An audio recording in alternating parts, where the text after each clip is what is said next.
일본이 발칵 뒤집혔습니다. 대마도 어민 18명이 자국 국기 옆에 태극기를 달았기 때문입니다. 중국 어선 100척에 포위됐을 때 일본 해경은 도망갔습니다. 하지만 한국 해경은 18분 만에 모든 걸 해결했습니다. 그날 밤 벌어진 일에 일본 전역이 충격에 빠졌습니다. 우리를 버린 건 일본이고 살린 건 한국입니다. 어민 대표의 생방송 발언에 일본 정부는 침묵했습니다. 그 충격적인 전말을 지금 공개합니다. 시작하기 전 구독과 좋아요, 그리고 대한민국 화이팅 댓글로 한국을 응원해주세요. 메이데이, 메이데이. 여기는 대마도 류진마루입니다. 중국 어선 100척이 저희를 포위했습니다. 제발 즉시 구조 바랍니다. 저는 무전기를 움켜쥔 채 소리쳤습니다. 손이 떨렸고 목소리가 갈라졌습니다. 하지만 일본 해상보안청의 대답은 차가웠습니다. 현재 수적 열세입니다. 외교적 마찰이 우려됩니다. 어민 여러분께서는 일단 철수하십시오. 심장이 쿵 하고 내려앉았습니다. 귀를 의심했습니다. 사실상 우리를 죽으라는 말이었습니다. 쾅! 굉음과 함께 조타실 유리창이 산산조각 났습니다. 중국 선원 3명이 쇠파이프를 들고 제 배로 뛰어올랐습니다. 저는 눈을 질끈 감았습니다. 그 순간이었습니다. 칠흑 같은 어둠을 가르는 강렬한 빛이 쏟아졌습니다. 수평선 너머에서 3,000톤급 거대한 함정이 파도를 가르며 돌진해 왔습니다. 뱃머리에는 태극기가 휘날리고 있었습니다. 확성기에서 낮고 단호한 목소리가 울려 퍼졌습니다. 여기는 대한민국 해양경찰청 5천이람입니다. 불법 조업 선박은 즉시 정선하십시오. 불응시 강제 진압하겠습니다. 일본이 35분간 도망친 그 바다를 한국은 단 18분 만에 접수했습니다. 그날 밤 대마도 어민들이 조국을 버리고 태극기를 선택한 충격적인 진실을 지금부터 말씀드리겠습니다. 이 이야기가 더 많은 분들께 전해지길 바란다면 구독과 좋아요 부탁드립니다. 저는 모리타 시니치입니다. 57살, 대마도 어업협동조합 부조합장입니다. 28년간 이 바다에서 고기를 잡아왔습니다. 아버지가 물려주신 어선 류진마루를 지키고 있고 조합원 18명과 함께 생계를 이어가고 있죠. 대마도는 작은 섬입니다. 인구 2만 6천 명, 그중 절반 이상이 어업으로 먹고 삽니다. 저희에게 바다는 곧 생명입니다. 숨 쉬는 것과 같습니다. 하지만 최근 3년간 이 바다가 지옥으로 변하고 있었습니다. 저는 매일 새벽 4시에 일어납니다. 아버지도 그러셨고 할아버지도 그러셨습니다. 3대째 이어온 습관이죠. 그날 아침도 마찬가지였습니다. 차가운 바닷바람이 얼굴을 때렸고 짠내음이 코끝을 스쳤습니다. 항구에는 안개가 자욱했습니다. 류진마루의 엔진을 점검했습니다. 28년 된 낡은 배지만 아버지의 손때가 묻어 있었습니다. 나무 난간은 닳아서 반들반들했고 조타실 의자에는 아버지가 앉으셨던 자국이 그대로 남아 있었습니다. 시니치, 오늘 날씨 좋아 보여요. 이시카와 타쿠야가 다가왔습니다. 32살, 조합에서 가장 젊은 어부였습니다. 5년 전 도쿄에서 내려와 어부가 된 청년이었죠. 도시 생활에 지쳐서 바다로 왔다고 했습니다. 그래, 파도도 잔잔하고 바람도 적당해. 오늘은 데어 터질 것 같은 예감이야. 제 말에 타쿠야가 환하게 웃었습니다. 부조합장님 예감은 잘 맞잖아요. 기대할게요. 항구에 조합원들이 하나둘 모여들었습니다. 오카다 겐타가 그물을 점검하고 있었고 마츠모토 히로시 어르신이 커피를 마시며 날씨를 살피고 계셨습니다. 마츠모토 어르신은 62살, 은퇴한 어부였습니다. 아버지의 절친한 친구이기도 했죠. 지금은 조합 고문 역할을 하시면서 젊은 어부들에게 기술을 전수하고 계셨습니다. 시니치야, 오늘 북쪽은 피해라. 어르신이 갑자기 말씀하셨습니다. 왜요, 어르신? 그냥 느낌이 안 좋아. 어젯밤 꿈자리가 사나웠어. 저는 웃으며 대답했습니다. 어르신, 요즘 시대에 무슨 꿈 타령이에요. 걱정 마세요. 잘 다녀올게요. 어르신은 고개를 가로저으셨지만 더 이상 말씀하지 않으셨습니다. 그때는 몰랐습니다. 어르신의 예감이 맞았다는 것을. 새벽 5시, 18척의 배가 일렬로 항구를 빠져나갔습니다. 동쪽 하늘이 붉게 물들기 시작했고 갈매기들이 배 주변을 맴돌았습니다. 평화로운 아침이었습니다. 무전기에서 조합원들의 목소리가 들려왔습니다. 부조합장님, 오늘 조항 어떨 것 같아요? 타쿠야의 밝은 목소리였습니다. 북서쪽 어장으로 가자. 거기 작년에 대박 났잖아. 제 말에 오카다 겐타가 맞장구 쳤습니다. 맞아요. 그때 참돔 300kg 잡았죠. 아직도 그 맛을 못 잊어요. 웃음소리가 무전기를 타고 퍼졌습니다. 1시간쯤 항해했을 때 저희는 목적지에 도착했습니다. 대마도에서 북서쪽으로 12km 떨어진 곳이었습니다. 28년간 저희가 지켜온 터전이었죠. 저는 그물을 내렸습니다. 조합원들도 하나둘 작업을 시작했습니다. 햇살이 바다 위에 반짝거렸고 파도 소리가 잔잔하게 귓가에 맴돌았습니다. 보온병에 담아온 커피를 마시며 수평선을 바라봤습니다. 28년간 매일 보던 풍경이었지만 질리지 않았습니다. 이 바다가 저를 키웠고 제 가족을 먹여 살렸습니다. 지금은 손자들 학비까지 대주고 있죠. 하지만 최근 3년간 상황이 달라지고 있었습니다. 중국 불법 어선들이 떼를 지어 들어오기 시작했습니다. 처음에는 10척, 20척 수준이었습니다. 하지만 점점 늘어났습니다. 30척, 50척, 어떤 날은 70척이 넘게 몰려왔습니다. 그들은 저희 그물을 끊었습니다. 어장을 싹쓸이했습니다. 항의하면 쇠파이프를 휘둘렀습니다. 일본 해상보안청에 수없이 신고했습니다. 하지만 돌아오는 대답은 항상 같았습니다. 외교적으로 해결하겠습니다. 현재 상황을 파악 중입니다. 그 말만 3년째 듣고 있었습니다. 조합원들의 수입은 절반으로 떨어졌습니다. 젊은 어부 5명이 섬을 떠났습니다. 남은 건 저 같은 사람들 뿐이었죠. 그래도 오늘만큼은 평화로웠습니다. 적어도 그렇게 믿고 싶었습니다. 오전 7시쯤이었습니다. 레이더에서 이상한 신호가 잡혔습니다. 처음에는 물고기 떼인 줄 알았습니다. 화면에 점들이 나타났습니다. 10개, 20개, 30개. 점점 늘어났습니다. 이상하다. 저는 레이더 화면을 두드렸습니다. 고장인가 싶었습니다. 하지만 점들은 계속 늘어났습니다. 50개, 70개, 90개. 무전기를 잡았습니다. 여러분, 레이더 확인해 보세요. 뭔가 이상합니다. 타쿠야가 먼저 대답했습니다. 부조합장님, 저도 보여요. 이게 대체 뭐죠? 겐타의 목소리가 떨렸습니다. 부조합장님, 수평선을 보세요. 저는 고개를 들었습니다. 그리고 숨이 멎었습니다. 수평선이 검게 변하고 있었습니다.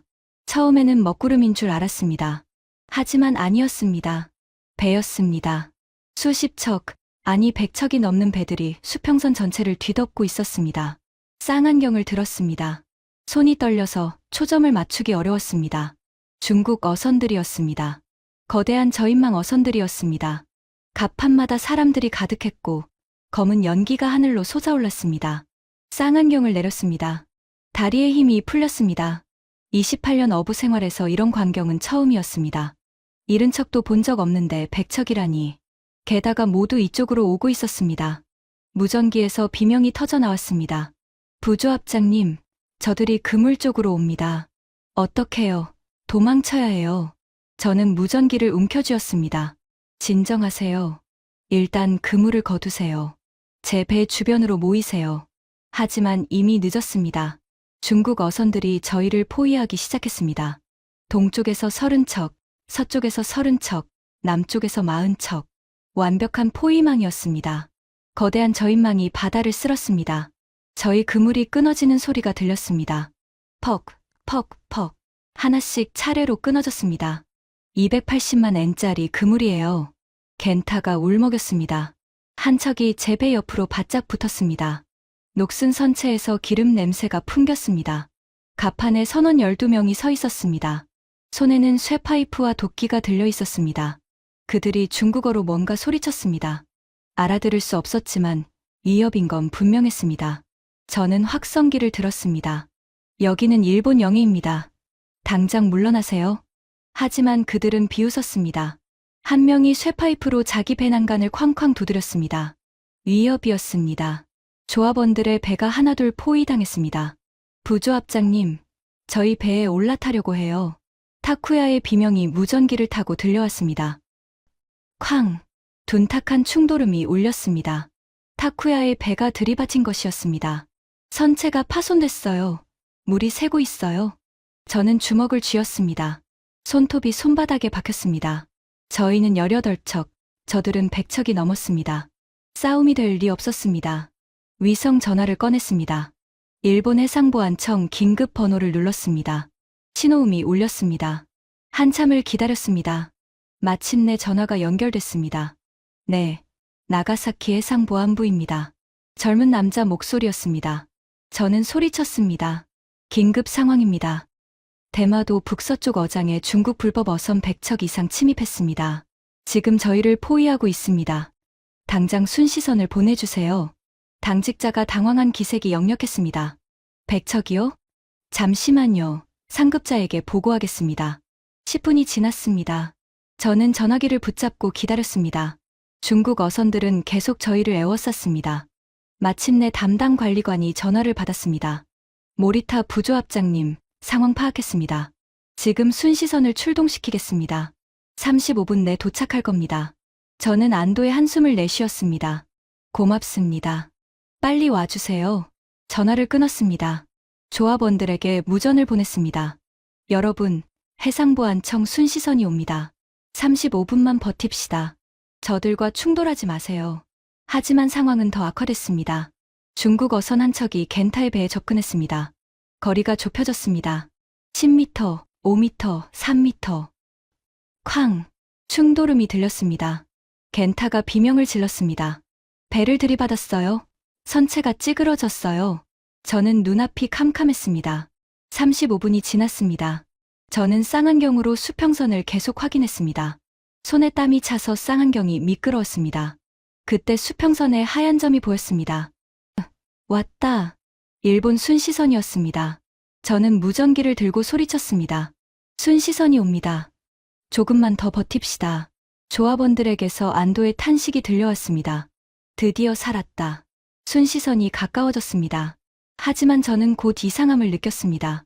작았습니다. 저희 어선보다 조금 큰 정도였습니다. 100척이 넘는 중국 어선들 앞에서는 새 발이 피었습니다. 순시선이 저희 배 옆에 멈췄습니다. 갑판의 한 남자가 나타났습니다. 40 초반으로 보였고 깔끔한 제복을 입고 있었습니다. 저는 나가사키 해상보안부 타케다 마사이로 관리관입니다. 상황 파악 중이니 잠시 대기하세요.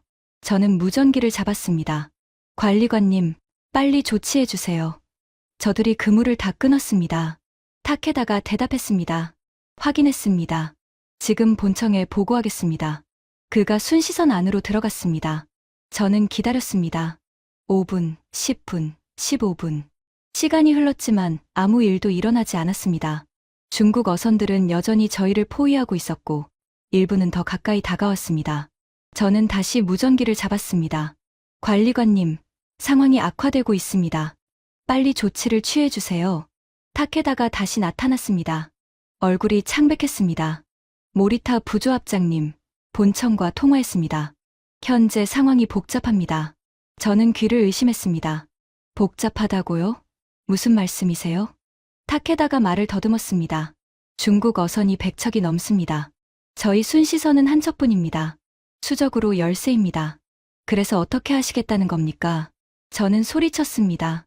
그때 타케다가 무전기를 들었습니다. 본청과 교신을 시작했습니다. 저는 그 대화를 들었습니다. 본청입니까? 현장 타케다입니다. 중국 어선 100여 척이 대마도 어선 18척을 포위하고 있습니다. 일부 어선은 이미 그물 피해를 입었고 두 척은 선체 충돌 피해를 입었습니다. 강제 퇴거 지시 요청합니다. 무전기에서 답이 왔습니다. 남자 목소리였고 차갑게 들렸습니다. 타케다 관리관, 외교부와 협의 중이다. 물리적 충돌은 절대 금지한다. 중국 측에 외교 경로로 항의하겠다. 어민들에게 일단 철수를 권고하라. 저는 귀를 의심했습니다. 철수요? 타케다가 무전기를 내려놓았습니다. 저를 똑바로 보지 못했습니다. 저는 무전기를 움켜쥐었습니다. 관리관님, 방금 들었습니다. 철수하라고요? 저희 보고 도망가라는 겁니까? 타케다가 고개를 돌렸습니다. 죄송합니다. 부조합장님. 본청 지시입니다. 외교적 마찰을 피해야 합니다. 저는 믿을 수 없었습니다. 이게 말이 됩니까? 저희가 철수하면 어장을 다 빼앗깁니다. 내일부터 저희는 어디서 고기를 잡습니까? 타케다가 대답했습니다. 이해합니다. 하지만 지금은 안전이 우선입니다. 일단 철수하세요. 외교적으로 해결하겠습니다. 저는 주먹을 쥐었습니다. 손톱이 손바닥 깊숙이 박혔습니다. 피가 났지만 아프지 않았습니다. 관리관님, 저희는 28년간 이 어장을 지켜왔습니다. 저희 생계입니다. 저희 목숨입니다. 당신들이 나라 지키는 사람 아닙니까? 타케다가 고개를 숙였습니다. 죄송합니다. 저도 지시를 따를 수밖에 없습니다. 그가 순시선 조타실로 들어갔습니다. 잠시 후 순시선이 움직이기 시작했습니다. 저는 눈을 크게 떴습니다. 뱃머리가 돌아가고 있었습니다. 저희 쪽이 아니었습니다. 반대 방향이었습니다. 저는 무전기를 움켜쥐었습니다. 관리관님, 어디 가세요? 저희를 두고 가는 겁니까? 타케다가 대답했습니다. 목소리가 작았습니다. 죄송합니다. 부조합장님. 본청 지시입니다. 충돌을 피해야 합니다. 저는 소리쳤습니다. 기다리세요. 제발 저희를 버리지 마세요. 하지만 순시선은 멈추지 않았습니다. 엔진 소리가 커졌고 속도를 올렸습니다. 하얀 항적만 남겼습니다. 저는 그 항적을 멍하니 바라봤습니다. 손에서 힘이 빠졌습니다. 무전기가 바닥에 떨어졌습니다. 조합원들에게서 비명이 들렸습니다. 부조합장님, 순시선이 도망갑니다. 저희를 버렸어요. 어떡해요? 저는 대답하지 못했습니다. 순시선이 점점 멀어졌습니다.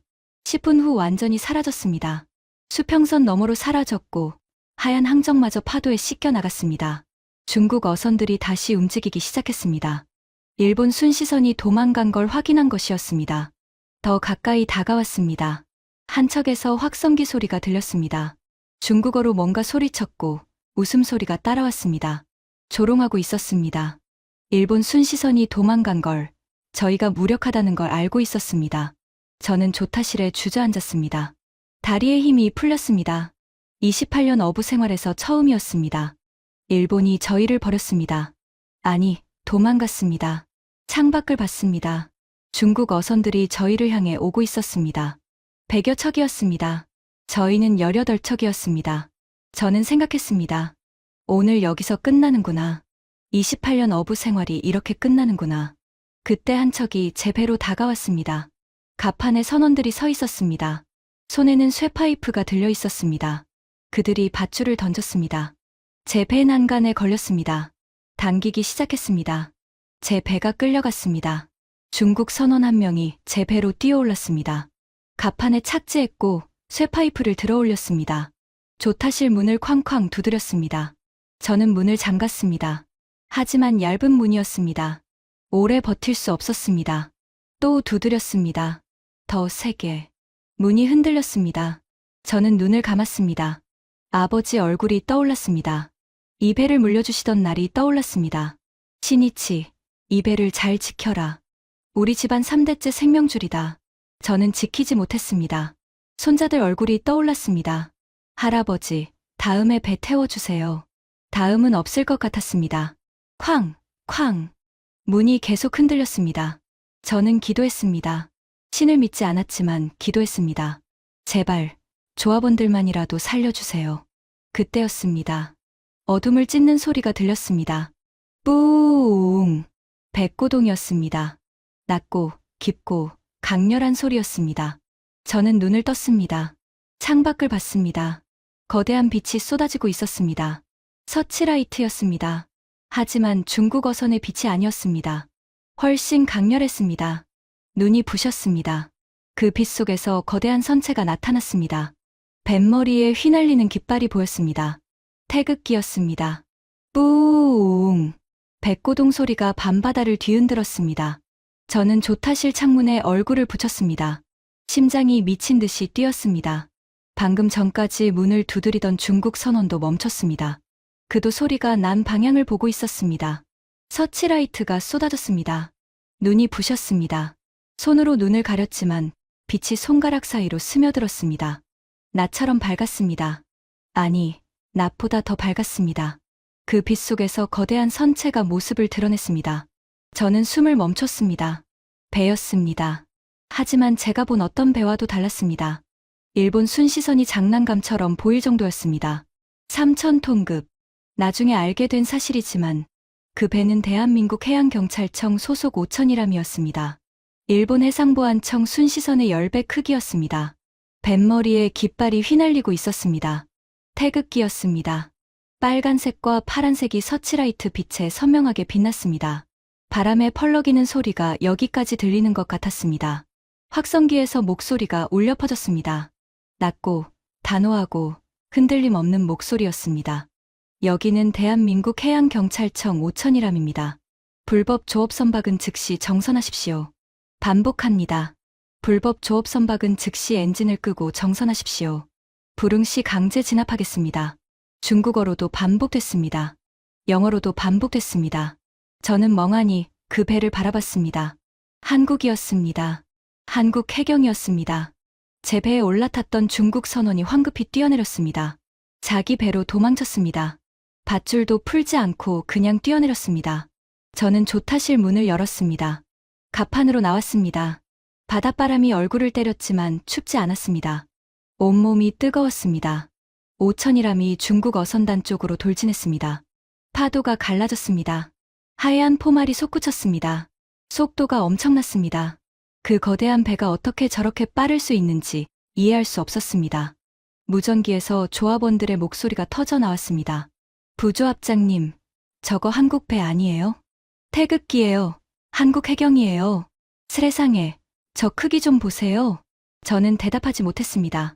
목이 메었습니다. 5천이람이 중국 어선단 앞에 멈췄습니다. 아니, 멈춘 게 아니었습니다. 가로막은 것이었습니다.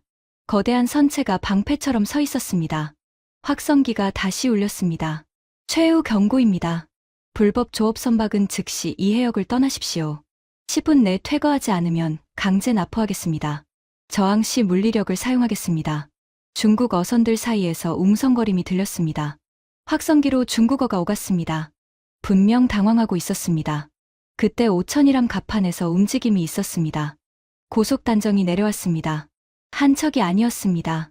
두 척, 세 척, 네 척. 계속 내려왔습니다. 총 8척이었습니다.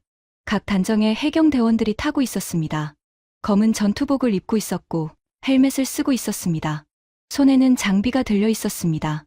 8척의 고속단정이 동시에 출발했습니다.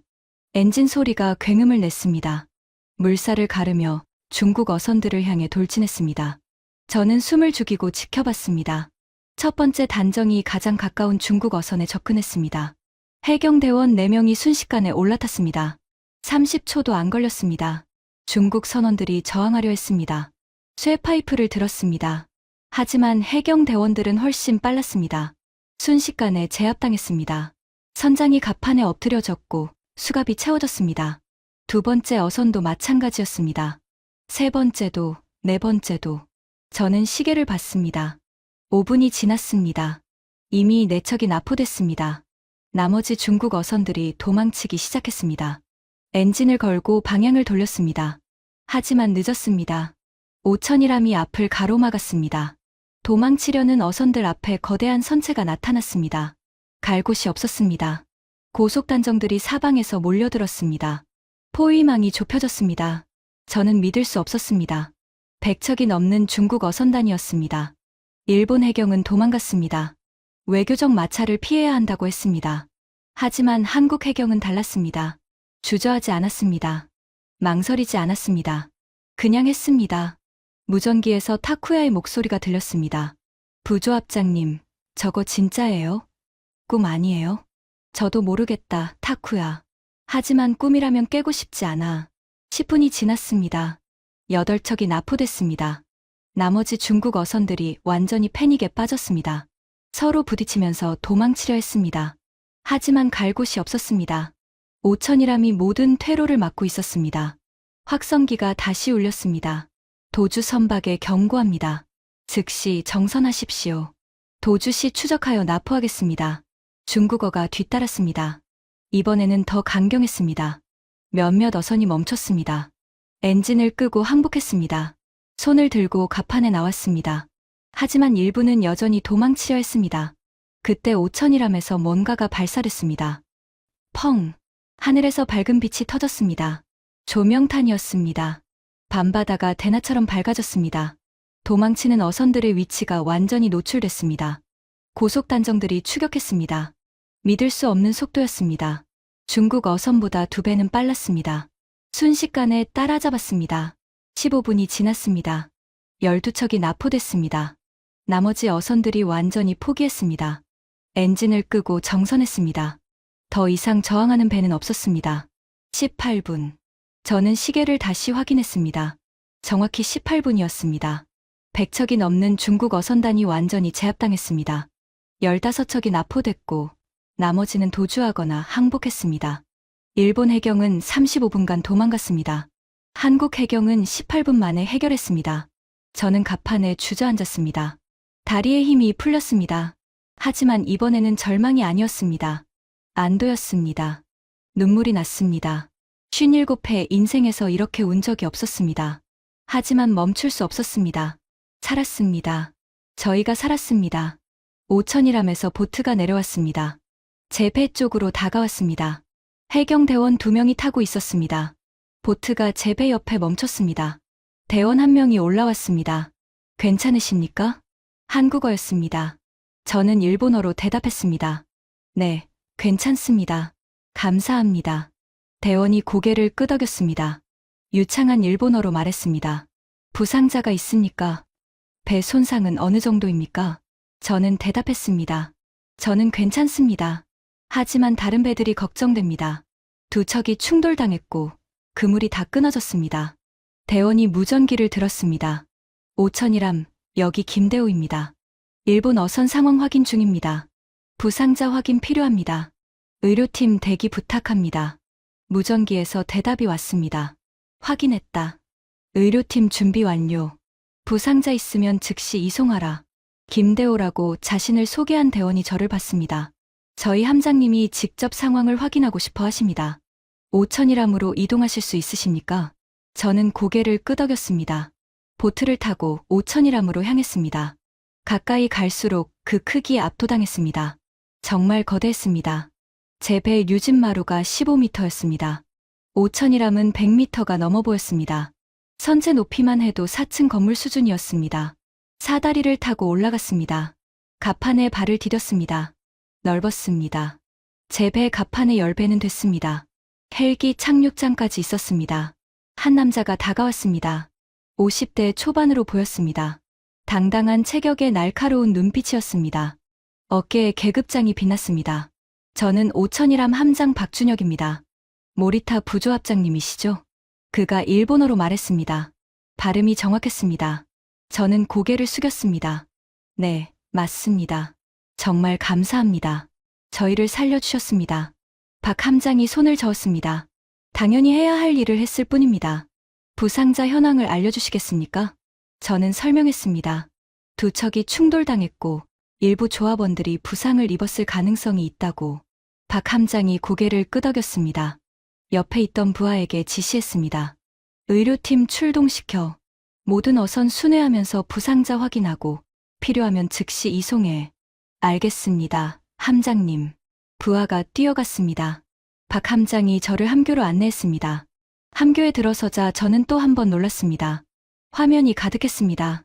레이더, 소나, 위성 영상, 무전 시스템. 제가 본 적 없는 장비들이 빼곡했습니다. 대원들이 능숙하게 조작하고 있었습니다. 저기 보이십니까? 박 함장이 대형 화면을 가리켰습니다. 화면에 점들이 보였습니다. 빨간색과 파란색이 섞여 있었습니다. 빨간 점이 중국 어선입니다. 파란 점이 저희 단정이고요. 현재 15척을 납포했고 나머지는 퇴거 중입니다. 저는 물었습니다. 어떻게 이렇게 빨리 오셨습니까? 일본 해경은 35분이나 걸렸는데. 박 함장이 대답했습니다. 저희는 원래 이 해역을 순찰 중이었습니다. 중국 불법 어선 문제가 심각해서 상시 감시하고 있죠. SOS 신호를 수신하고 즉시 출동했습니다. 저는 다시 물었습니다. 하지만 여기는 일본 영해에 가깝지 않습니까? 외교적 문제는 괜찮습니까? 박 함장의 표정이 단호해졌습니다. 모리타 부조합장님, 바다에서 사람이 위험에 처했는데 국경을 따질 시간이 없습니다. 일본 해경이 대응하지 못하는 상황이었고 가장 가까운 함정이 저희였습니다. 그래서 왔습니다. 저는 할 말을 잃었습니다. 일본 해경은 외교적 마찰을 우려했습니다. 그래서 도망갔습니다. 한국 해경은 사람 목숨을 우선했습니다. 그래서 왔습니다. 그때 무전기가 울렸습니다. 함장님, 중국 어선단 지휘선 확인했습니다. 납포 완료. 선장 왕회의, 신원 확인 중입니다. 박 함장이 대답했습니다. 수고했다. 신문 준비하고 증거물 확보해라. 알겠습니다. 박 함장이 저를 봤습니다. 잠시 후 납포된 중국 선장을 신문할 겁니다. 보시겠습니까? 저는 고개를 끄덕였습니다. 잠시 후 갑판에 중국인 한 명이 끌려왔습니다. 50대 초반으로 보였습니다. 덩치가 컸고 얼굴에 흉터가 있었습니다. 눈빛이 사나웠습니다. 하지만 수갑이 채워져 있었고 해경대원 2명이 양옆을 잡고 있었습니다. 왕웨이입니다. 이 어선단의 지휘자예요.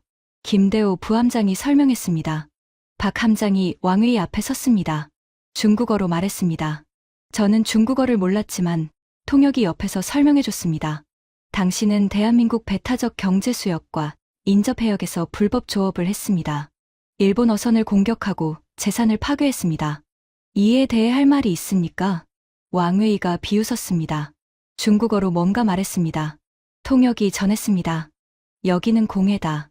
너희가 무슨 권한으로 나를 잡나. 중국 정부가 가만히 있지 않을 거다. 박 함장의 표정이 변하지 않았습니다. 공해라고요? 당신 어선들이 일본 어선을 공격하고 재산을 파괴한 건 해적 행위입니다. 국제법상 어느 나라든 단속할 수 있습니다. 왕웨이의 얼굴이 굳었습니다. 박 함장이 계속했습니다. 그리고 중국 정부요?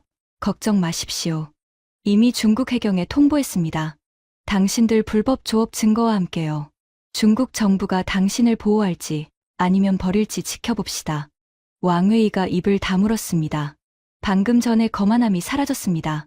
박 함장이 고개를 돌렸습니다. 구금해라. 증거물 확보하고 본청에 보고해. 알겠습니다.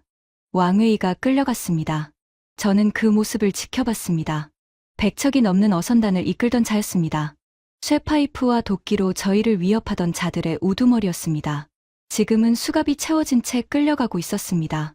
통쾌했습니다. 속이 뻥 뚫리는 것 같았습니다. 함장님, 부상자 현황 보고드립니다. 김대호 부함장이 다가왔습니다. 일본 어선 18척 중 2척이 선체 손상을 입었습니다. 한 척은 경미한 손상이고 한 척은 침수가 진행 중입니다. 부상자는 총 5명, 경상 3명, 중상 2명입니다. 저는 심장이 덜컥 내려앉았습니다. 누가 다쳤습니까? 김대호가 대답했습니다. 이시카와 타쿠야 씨와 오카다 겐타 씨입니다. 이시카와 씨는 배가 충돌할 때 넘어져서 팔이 부러졌고 오카다 씨는 머리를 부딪혀서 출혈이 있습니다. 저는 눈앞이 캄캄했습니다. 타쿠야, 겐타, 둘 다 제가 아끼는 후배들이었습니다. 박 함장이 지시했습니다. 즉시 의료팀 보내라. 중상자는 5,000이람으로 이송하고 필요하면 헬기로 육지병원에 후송해라. 알겠습니다. 저는 박 함장을 봤습니다. 함장님, 제가 같이 가도 되겠습니까? 제 조합원들입니다. 박 함장이 고개를 끄덕였습니다. 물론입니다. 같이 가시죠. 고속단정을 타고 타쿠야의 배로 향했습니다. 가까이 가니 상태가 심각했습니다. 선체 한쪽이 찌그러져 있었고 갑판에 물이 차 있었습니다. 펌프로 물을 퍼내고 있었지만 속도가 느렸습니다. 타쿠야가 갑판에 앉아 있었습니다. 왼팔을 오른손으로 잡고 있었습니다. 얼굴이 창백했습니다. 타쿠야. 저는 배에 올라타자마자 달려갔습니다. 타쿠야가 힘없이 웃었습니다. 부조합장님, 살았네요. 저희가 살았어요. 저는 그의 어깨를 잡았습니다. 팔은 어때? 많이 아프냐? 좀 아픈데 괜찮아요. 죽는 줄 알았는데 이 정도면 다행이에요. 의료팀이 다가왔습니다. 한국해경 소속 응급구조사였습니다. 잠시 비켜주세요. 확인해 보겠습니다. 응급구조사가 타쿠야의 팔을 살폈습니다. 조심스럽게 만져보고 반응을 확인했습니다. 요골 골절로 보입니다. 부목 고정하고 보남으로 이송하겠습니다. 응급구조사가 능숙하게 부목을 댔습니다. 타쿠야가 신음을 흘렸지만 참았습니다. 저는 응급구조사에게 물었습니다. 괜찮겠습니까? 뼈가 부러졌다면서요. 응급구조사가 대답했습니다. 깔끔하게 부러져서 수술 없이 치료 가능할 겁니다. 6주 정도 깁스하면 완치됩니다. 걱정 마세요. 저는 안도의 한숨을 쉬었습니다. 타쿠야가 들것에 실려 고속단정으로 옮겨졌습니다. 저도 함께 탔습니다. 다음은 겐타의 배였습니다. 겐타는 더 심각했습니다. 갑판에 누워 있었습니다. 머리에 붕대가 감겨 있었고 붕대에 피가 배어 있었습니다. 의식은 있었지만 눈을 제대로 뜨지 못했습니다. 겐타. 저는 그의 옆에 무릎을 꿇었습니다. 부조합장님. 겐타가 힘없이 말했습니다. 죄송해요. 제가 좀 더 조심했어야 하는데. 무슨 소리야. 네, 잘못이 아니야. 의료팀장이 겐타를 살폈습니다. 두피 열상입니다. 출혈이 많지만 생명에는 지장 없습니다. 봉합이 필요하니 보남에서 처치하겠습니다. 겐타도 들것에 실렸습니다. 5천이람 의무실로 이송됐습니다. 의무실은 작은 병원 수준이었습니다. 침대가 4개 있었고 의료 장비가 가득했습니다. 군의관 1명과 간호사 2명이 대기하고 있었습니다. 타쿠야는 팔에 깁스를 했습니다. 겐타는 머리를 봉합했습니다. 두 사람 다 진통제를 맞고 안정을 취했습니다. 저는 의무실 한쪽에 앉아 그 모습을 지켜봤습니다. 군의관이 다가왔습니다. 두 분 다 괜찮을 겁니다. 이시카와 씨는 6주, 오카다 씨는 2주면 회복합니다. 저는 고개를 숙였습니다. 감사합니다. 정말 감사합니다. 군의관이 미소 지었습니다. 당연히 해야 할 일입니다. 저는 물었습니다. 마음속에 품고 있던 질문이었습니다. 저희는 일본 사람입니다. 왜 이렇게까지 해주시는 겁니까? 군의관이 잠시 멈췄습니다. 그리고 대답했습니다. 바다에서 다친 사람한테 국적이 무슨 상관입니까? 사람이 다쳤으면 치료하는 거죠. 저는 할 말을 잃었습니다. 일본 해경은 저희를 버리고 도망갔습니다. 국적이 같은 사람들이었습니다. 한국 해경은 저희를 구하고 치료했습니다. 국적이 다른 사람들이었습니다. 국적이 뭘까? 나라가 뭘까? 저는 그 질문을 곱씹었습니다. 타쿠야가 침대에서 저를 불렀습니다. 부조합장님. 왜? 타쿠야가 천장을 보며 말했습니다. 저 도쿄에서 내려올 때 한국 싫어했어요. 뉴스에서 맨날 반일이라고 하잖아요. 한국인들은 일본 싫어한다고. 저는 아무 말 없이 들었습니다. 근데 이상하네요. 저를 버린 건 일본이고 저를 살린 건 한국이에요. 뉴스가 거짓말을 한 건지 제가 뭘 잘못 알고 있던 건지 모르겠어요. 저도 모르겠다. 저는 솔직하게 대답했습니다. 하지만 한 가지는 확실해. 오늘 밤 여기서 일어난 일은 진짜야. 한국 해경이 우리를 살린 건 진짜야. 타쿠야가 고개를 끄덕였습니다. 네, 그건 진짜네요. 새벽 3시였습니다. 사건이 시작된 지 8시간이 지났습니다. 박 함장이 저를 찾았습니다. 모리타 부조합장님, 상황이 정리됐습니다. 이제 귀향하셔도 됩니다. 저는 고개를 끄덕였습니다. 감사합니다, 함장님. 정말 뭐라고 감사를 드려야 할지 모르겠습니다. 박 함장이 손을 저었습니다. 감사는 됐고 안전하게 귀향하시는 게 중요합니다. 저희가 호위하겠습니다. 저는 귀를 의심했습니다. 호위요? 네. 대마도 항구까지 저희가 모셔다 드리겠습니다. 저는 말문이 막혔습니다. 그건 너무 큰 패입니다. 이미 충분히 도움받았습니다. 박 함장이 단호하게 말했습니다. 부조합장님, 중국 어선들이 완전히 물러간 건 아닙니다. 혹시 모를 상황에 대비해야 합니다. 그리고 두 척은 선체 손상이 있어서 항해 중 문제가 생길 수 있습니다. 안전을 위해 호위하겠습니다. 저는 더 이상 사양하지 않았습니다. 알겠습니다. 신세 지겠습니다. 조합원들이 각자 배로 돌아갔습니다. 타쿠야와 겐타는 오천이람에 남아 치료를 계속받기로 했습니다. 나중에 대마도 병원으로 이송하기로 했습니다. 저는 유진마루로 돌아왔습니다. 배가 망가지지 않은 게 기적이었습니다. 그물은 다 끊어졌지만 배는 멀쩡했습니다. 아버지가 물려주신 배, 3대째 생명줄, 살아남았습니다. 새벽 4시 귀향을 시작했습니다. 오천이람이 선두에 섰습니다. 그 뒤로 고속단정 2척이 양옆을 지켰습니다. 저희 18척은 그 호위 속에서 안전하게 항해했습니다. 마치 호위함대 같았습니다. 아니, 그냥 호위함대였습니다. 무전기에서 조합원들의 목소리가 들렸습니다. 부조합장님, 저 배 크기 좀 보세요. 항공모함 같아요. 저게 한국 해경이라고요? 군함 아니에요? 우리 일본 순시선하고 비교가 안 되네요. 저도 오천이람을 바라봤습니다. 어둠 속에서 그 거대한 선체가 묵직하게 물을 가르고 있었습니다. 뱃머리에 태극기는 여전히 휘날리고 있었습니다. 1시간 반쯤 항해했을 때 대마도가 보이기 시작했습니다.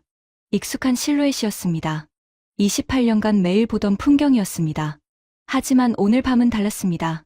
살아서 돌아왔다는 것이 믿기지 않았습니다. 새벽 5시 반, 대마도 항구에 도착했습니다. 항구에 사람들이 나와 있었습니다. 가족들이었습니다. 연락을 받고 나온 것이었습니다. 제 아내가 부두에 서 있었습니다. 아들도 있었고 손자 둘도 있었습니다. 배가 접안하자 아내가 달려왔습니다. 당신, 아내가 저를 꽉 안았습니다. 떨고 있었습니다. 걱정했어. 정말 걱정했어. 저도 아내를 안았습니다. 미안해. 늦어서 미안해. 손자들이 달려와 제 다리를 붙잡았습니다. 할아버지, 할아버지 무서웠어? 응, 좀 무서웠어. 하지만 이제 괜찮아. 저는 손자들을 안아 올렸습니다. 그때 항구에 있던 사람들이 술렁거렸습니다. 오천이람이 항구 입구에 멈춰 있었습니다. 거대한 선체가 동이 트는 하늘을 배경으로 서 있었습니다. 태극기가 아침 바람에 펄럭였습니다. 서치라이트가 꺼지고 햇살이 그 배를 비추기 시작했습니다. 사람들이 웅성거렸습니다. 저게 뭐야? 한국 배야? 저 크기 좀 봐. 마츠모토 어르신이 다가왔습니다. 신이치, 저게 너희를 살린 배냐? 저는 고개를 끄덕였습니다. 네, 어르신. 한국 해경입니다. 어르신이 오천이람을 한참 바라봤습니다. 그리고 말씀하셨습니다. 내 평생 저렇게 큰 해경배는 처음 본다. 무전기가 울렸습니다. 박 함장의 목소리였습니다. 모리타 부조합장님, 안전하게 도착하셨군요. 저희는 이만 복귀하겠습니다. 부상자 2분은 오전 중으로 대마도 병원에 이송하겠습니다. 저는 무전기를 들었습니다. 목소리가 떨렸습니다. 함장님, 정말 감사합니다. 평생 잊지 못할 겁니다. 박 함장이 대답했습니다. 별 말씀을요. 바다에서는 서로 돕는 겁니다. 앞으로도 안전한 조업하시길 바랍니다. 감사합니다. 정말 감사합니다. 오천이람이 천천히 방향을 돌렸습니다. 항구에 있던 사람들이 그 모습을 지켜봤습니다. 아무도 말하지 않았습니다. 거대한 선체가 점점 멀어졌습니다. 태극기가 아침 햇살에 빛났습니다. 마지막으로 백고동이 한번 울렸습니다. 뿌웅! 작별 인사 같았습니다. 저는 손을 들었습니다. 흔들었습니다. 조합원들도 하나둘 손을 들었습니다. 가족들도, 항구에 있던 모든 사람들이 오천이람이 수평선 너머로 사라질 때까지 저희는 손을 흔들었습니다. 오천이람이 사라진 지 30분쯤 지났을 때였습니다. 항구에 또 다른 배가 나타났습니다. 저는 눈을 가늘게 떴습니다. 익숙한 선체였습니다. 일본 해상보안청 순시선이었습니다. 밤에 도망갔던 바로 그 배였습니다. 항구에 있던 사람들이 웅성거렸습니다. 저건 뭐야? 해상보안청 아냐? 이제 와서 뭐하러 온 거야? 순시선이 항구에 접안했습니다. 타케다 관리관이 내렸습니다. 그의 얼굴은 창백했습니다. 고개를 들지 못하고 걸어왔습니다. 저는 그를 똑바로 쳐다봤습니다. 모리타 부조합장님. 타케다가 말했습니다. 목소리가 작았습니다. 상황이 종료됐다고 들었습니다. 다행입니다. 저는 대답하지 않았습니다. 타케다가 계속했습니다. 본청에서 지시가 있었습니다. 피해 현황을 조사하고 보상 절차를 안내하라고. 저는 여전히 대답하지 않았습니다. 어르신 마츠모토가 앞으로 나섰습니다. 지금 무슨 소리를 하는 거야? 어르신의 목소리가 차가웠습니다.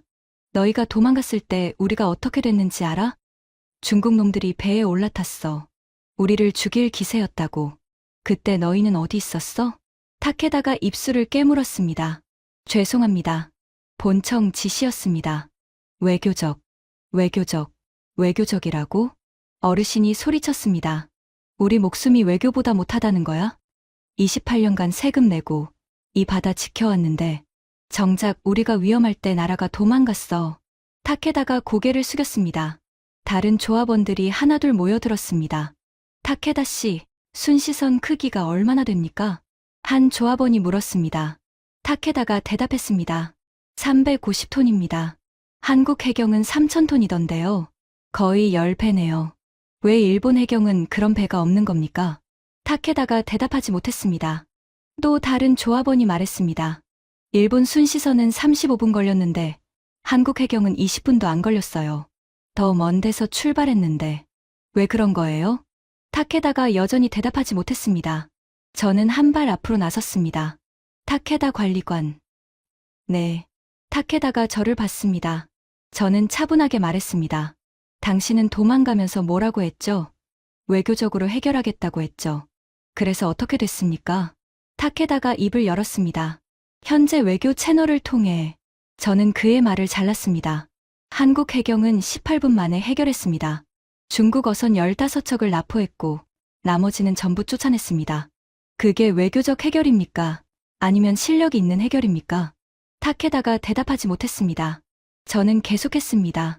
한국 해경은 우리를 구하고 치료하고 대마도까지 호위해줬습니다. 국적이 다른 사람들인데 일본 해경은 뭘 했습니까? 같은 일본 사람을 버리고 도망갔죠. 타케다의 어깨가 떨렸습니다. 항구에 있던 사람들이 술렁거렸습니다. 어부들, 가족들, 섬 주민들 모두가 타케다를 쳐다보고 있었습니다. 타케다가 허리를 굽혔습니다. 90도로 숙였습니다. 죄송합니다. 정말 죄송합니다. 저는 그를 바라봤습니다.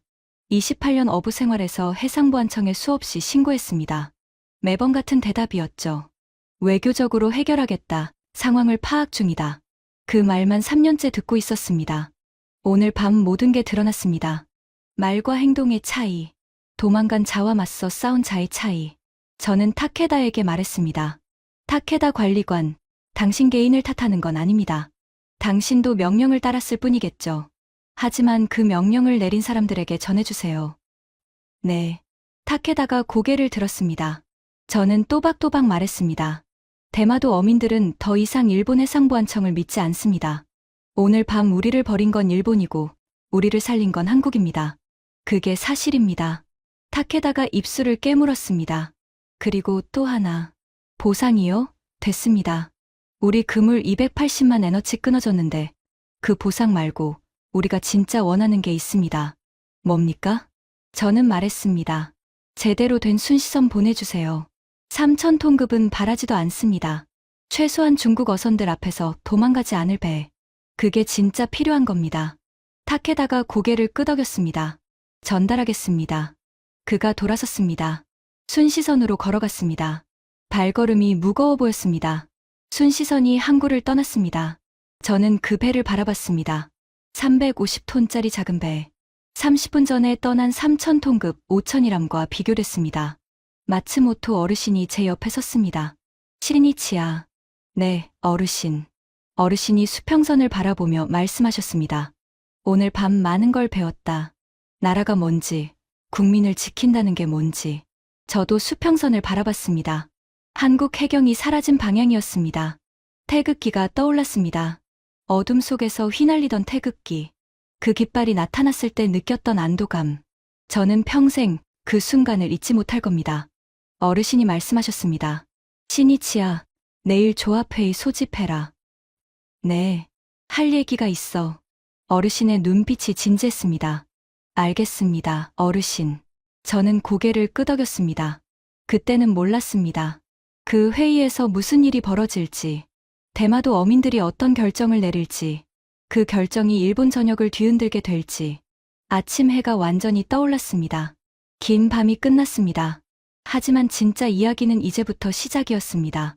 다음 날 오전 10시, 대마도 어업협동조합 회의실에 조합원들이 모였습니다. 18명 전원이 참석했습니다. 부상당한 타쿠야와 겐타도 왔습니다. 타쿠야는 팔에 깁스를 한 채였고 겐타는 머리에 붕대를 감고 있었습니다. 회의실은 좁았습니다. 낡은 테이블 하나와 파이프 의자 20개가 전부였습니다. 벽에는 발행 달력과 안전 수칙 포스터가 붙어 있었습니다. 하지만 분위기는 달랐습니다. 평소와 완전히 달랐습니다. 아무도 웃지 않았습니다. 아무도 잡담하지 않았습니다.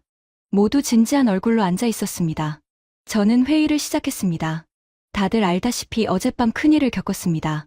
오늘 이 자리는 마츠모토 어르신께서 제안하셨습니다. 어르신, 말씀해 주시죠. 마츠모토 어르신이 천천히 일어나셨습니다. 62살의 어르신, 아버지의 절친한 친구, 40년 넘게 이 바다에서 고기를 잡으신 분. 어르신이 조합원들을 둘러보셨습니다. 자네들, 어젯밤 무슨 일이 있었는지 다 알지? 조합원들이 고개를 끄덕였습니다. 일본 해경이 도망갔어. 우리를 버리고 갔어. 35분이나 기다렸는데 와서는 철수하라고 했어. 그리고 도망갔어. 어르신의 목소리가 떨렸습니다. 근데 한국 해경은 달랐어. 18분 만에 왔어. 100척이 넘는 중국 어선을 제압했어. 우리를 치료해줬어. 대마도까지 호위해줬어. 조합원들이 고개를 끄덕였습니다. 몇몇은 눈시울이 붉어졌습니다. 어르신이 계속하셨습니다. 나는 62년을 살았어. 그중 40년을 이 바다에서 보냈어. 평생 일본 사람으로 살았고 일본을 믿었어. 하지만 어젯밤 그 믿음이 무너졌어. 회의실이 조용했습니다. 어르신이 말씀하셨습니다. 나라가 뭘까? 나는 어젯밤 그걸 생각했어. 나라는 땅이 아니야. 깃발도 아니야. 나라는 국민을 지키는 거야. 위험할 때 도망가지 않는 거야. 저는 숨을 죽이고 들었습니다. 어르신이 저를 보셨습니다. 신이치, 내가 하나 제안할 게 있어. 말씀하세요, 어르신. 어르신이 또박또박 말씀하셨습니다. 우리 배에 태극기를 달자. 회의실이 술렁였습니다.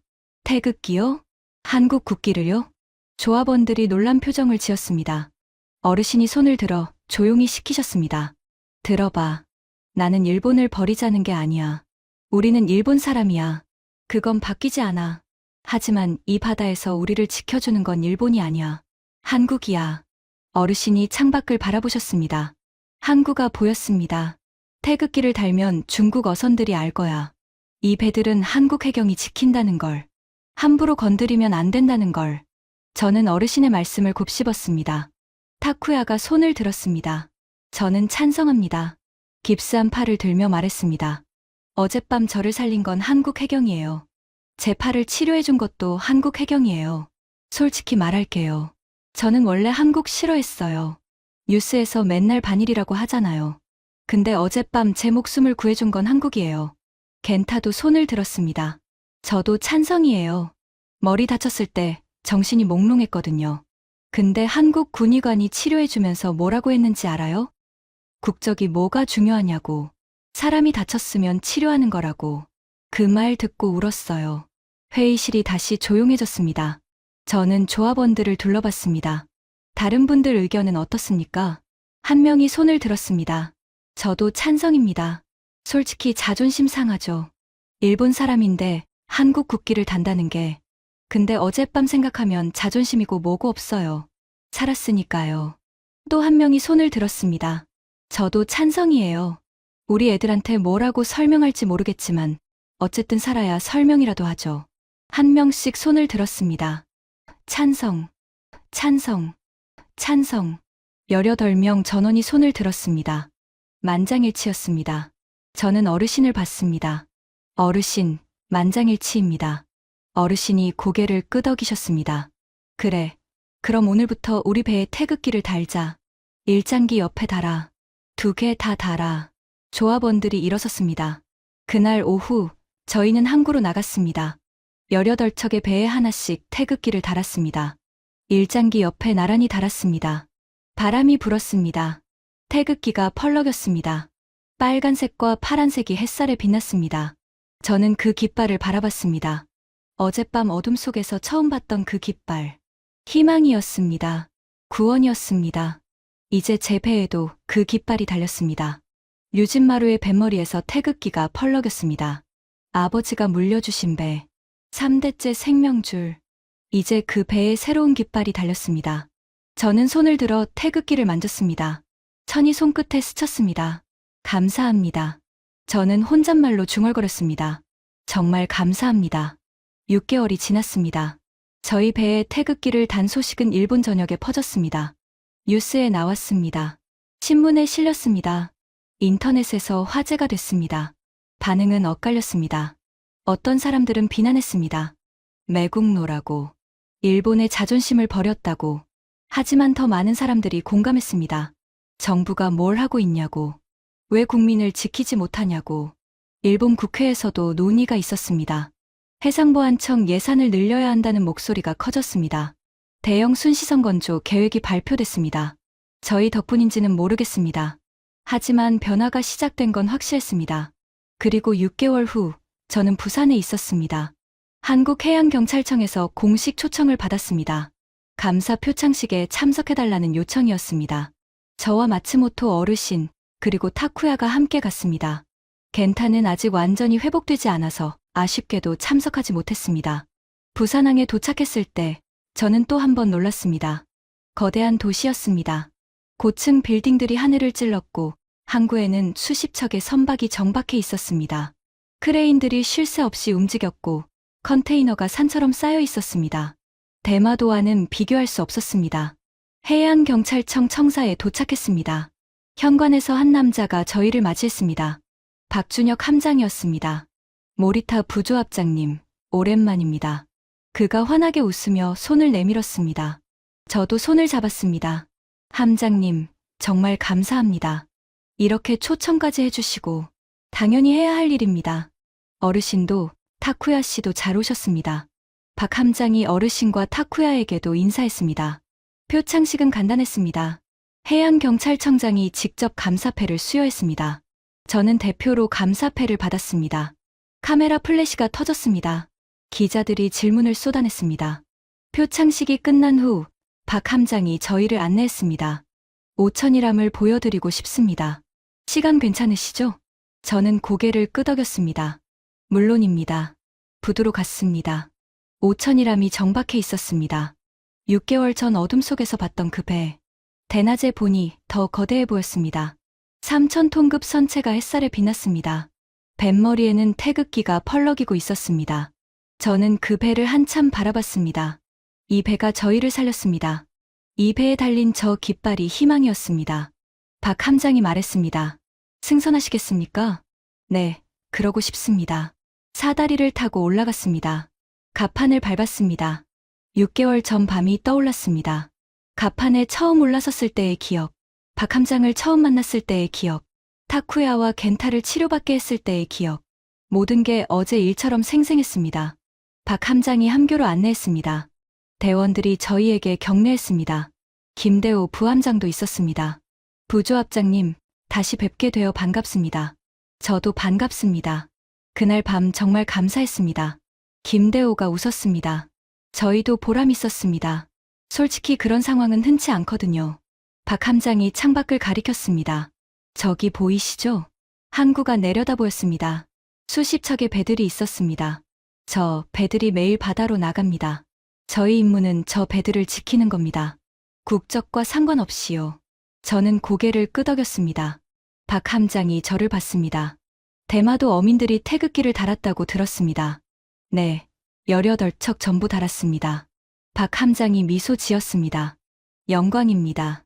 저희로서는 큰 영광이에요. 저는 고개를 저었습니다. 아닙니다. 영광은 저희가 받아야 합니다. 저희 목숨을 구해주셨으니까요. 마츠모토 어르신이 말씀하셨습니다. 함장님, 한 가지 물어봐도 되겠습니까? 물론입니다, 어르신. 어르신이 물으셨습니다. 그날 밤, 왜 오셨습니까? 솔직히 말해서 저희는 일본 사람입니다. 한국과 일본은 역사적으로 복잡하지 않습니까? 그런데 왜 목숨 걸고 저희를 구하셨습니까? 박 함장이 잠시 생각했습니다. 그리고 대답했습니다. 어르신, 저도 어부 집안 출신입니다. 아버지가 어부셨어요. 바다에서 위험에 처한 사람이 어떤 기분인지 압니다. 그 순간에는 국적이고 역사고 아무것도 생각 안 납니다. 그냥 살아야겠다. 누가 좀 도와줬으면 좋겠다. 그 생각뿐이에요. 어르신이 고개를 끄덕이셨습니다. 박 함장이 계속했습니다.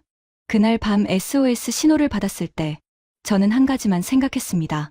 저 사람들이 죽으면 안 된다. 그게 전부였어요. 저는 목이 메었습니다. 박 함장이 말했습니다. 역사는 복잡합니다. 정치도 복잡하고요. 하지만 바다는 단순합니다. 위험에 처한 사람이 있으면 구하는 겁니다. 그게 바다의 법칙입니다. 저는 고개를 숙였습니다. 감사합니다, 함장님. 평생 잊지 않겠습니다. 박 함장이 손을 내밀었습니다. 저희도 잊지 않겠습니다. 대마도 앞바다는 저희가 계속 지키겠습니다. 저는 그 손을 잡았습니다. 굳게 잡았습니다. 부산에서 돌아온 후 저는 많은 생각을 했습니다. 나라가 뭘까? 국적이 뭘까? 저는 57해를 일본인으로 살았습니다. 대마도에서 태어나고 자랐습니다. 아버지도 할아버지도 대마도 사람이었습니다. 3대째 같은 바다에서 고기를 잡았습니다. 저는 일본을 사랑했습니다.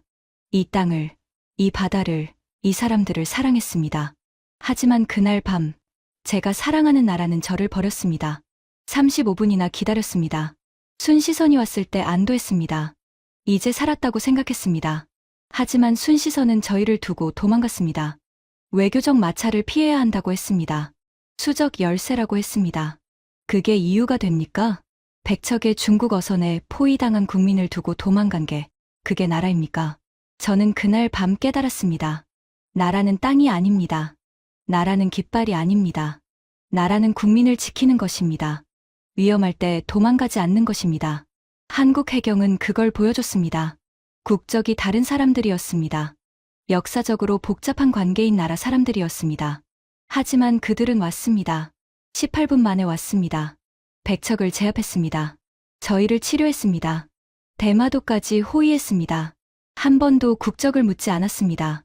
군의관은 이렇게 말했습니다. 국적이 뭐가 중요합니까? 사람이 다쳤으면 치료하는 거죠. 그 말이 아직도 귓가에 맴돕니다. 저는 지금도 일본인입니다. 대마도에서 살고 있고, 일본어를 쓰고 있고, 일본 세금을 내고 있습니다. 하지만 제 배에는 태극기가 달려 있습니다. 일장기 옆에 나란히 달려 있습니다. 누가 물으면 이렇게 대답합니다. 이건 감사의 표시입니다. 제 목숨을 구해준 나라의 깃발입니다. 어떤 사람들은 비난합니다. 매국노라고. 하지만 저는 묻고 싶습니다. 매국노가 뭡니까? 국민을 버리고 도망간 해경이 매국노입니까? 아니면 살려준 나라에 감사하는 어부가 매국노입니까? 저는 후자가 아니라고 생각합니다. 6개월이 지났습니다. 대마도 앞바다는 여전합니다. 중국 어선들은 여전히 옵니다. 하지만 예전보다 줄었습니다. 저희 배에 달린 태극기를 보고 돌아가는 경우가 많아졌습니다. 한국 해경 5천이람은 여전히 이 해역을 순찰합니다. 가끔 무전이 옵니다. 모리타 부조합장님, 오늘 조항 어떻습니까? 박 함장의 목소리입니다. 덕분에 잘 잡고 있습니다, 함장님. 저는 웃으며 대답합니다. 이상한 관계입니다. 한국 해경과 일본 어부, 역사적으로, 정치적으로 복잡한 두 나라 사람들. 하지만 바다 위에서 저희는 그냥 사람입니다. 위험에 처했을 때 도와주는 사람, 감사할 줄 아는 사람. 그게 전부입니다. 마지막으로 한 가지 말씀드리고 싶습니다. 저는 이 이야기를 많은 사람들에게 전하고 싶습니다. 한국 사람들에게, 일본 사람들에게, 중국 사람들에게, 전 세계 사람들에게. 나라는 국민을 지키는 것입니다. 위험할 때 도망가지 않는 것입니다. 그게 진짜 나라입니다. 대한민국은 그날 밤 그걸 보여줬습니다. 국적이 다른 저희를 위해 목숨을 걸었습니다. 저는 평생 그 은혜를 잊지 않을 겁니다. 감사합니다. 정말 감사합니다. 대한민국 해양경찰청 5천이람 박준혁 함장님, 김대호 부함장님, 그리고 그날 밤 저희를 구해준 모든 대원들, 저희 대마도 어민 18명은 평생 여러분을 기억하겠습니다. 태극기는 계속 달고 다니겠습니다. 여러분이 저희에게 준 희망을 저희도 다른 누군가에게 전하겠습니다. 바다에서 위험에 처한 사람이 있으면 국적 묻지 않고 돕겠습니다. 그게 여러분이 저희에게 가르쳐준 바다의 법칙이니까요. 다시 한번 감사드립니다. 이 이야기가 더 많은 분들께 전해지길 바란다면 구독과 좋아요 부탁드립니다. 여러분의 작은 클릭이 대한민국의 진짜 모습을 세계에 알리는 힘이 됩니다. 다음에 또 좋은 이야기로 찾아뵙겠습니다. 지금까지 터칭 스토리였습니다. 감사합니다.